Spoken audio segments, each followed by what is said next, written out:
حضرت سلیمان علیہ السلام اور ملکہ بلقیس کا واقعہ قرآن مجید کی سورہ النمل میں تفصیل سے بیان ہوا ہے۔ یہ قصہ حکمت، عقل، انصاف اور اللہ کی قدرت کا ایک بہترین نمونہ ہے۔ حضرت سلیمان علیہ السلام کو اللہ تعالیٰ نے نبوت کے ساتھ ایک عظیم بادشاہت عطا فرمائی تھی۔ ان کے پاس جن، انسان، پرندے اور دیگر مخلوقات کی ایک زبردست فوج تھی۔ اللہ نے انہیں ہواؤں اور جانوروں کی زبان سمجھنے کا بھی علم دیا تھا۔ ایک دن حضرت سلیمان علیہ السلام نے اپنی فوج کا جائزہ لیا تو ہدہد، ایک خاص پرندہ، غیر حاضر تھا۔ جب وہ آیا تو اس نے بتایا کہ وہ سبا نامی ایک سرزمین کی خبر لایا ہے جہاں ایک عورت بلقیس حکمرانی کر رہی ہے۔ وہ اور اس کی قوم سورج کی پرستش کرتے ہیں، حالانکہ انہیں اللہ کی عبادت کرنی چاہیے۔ حضرت سلیمان علیہ السلام نے بلقیس کو ایک خط بھیجا جس میں کہا گیا، اللہ کے نام سے جو بڑا مہربان اور رحم کرنے والا ہے، مجھ پر سرکشی نہ کرو اور فرما برداری کے ساتھ میرے پاس آ جاؤ۔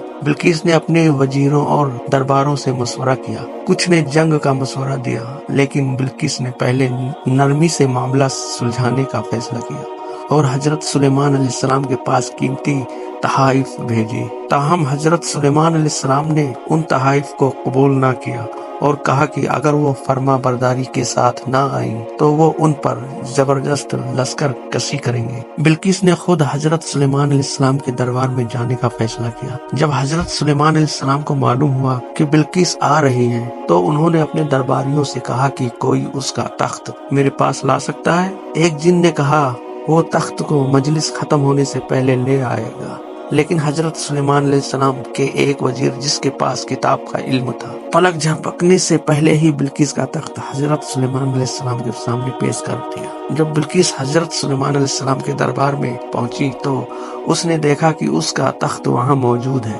حالانکہ اس نے اسے پیچھے چھوڑا تھا۔ وہ بہت حیران ہوئی اور سمجھ گئی کہ یہ کسی عام انسان کا کام نہیں ہو سکتا۔ پھر وہ حضرت سلیمان علیہ السلام کے محل میں داخل ہوئی اور فرش کے پانی سمجھ کر اپنا لباس اٹھا لیا تو اسے معلوم ہوا کہ یہ شفاف شیشے کا فرش تھا۔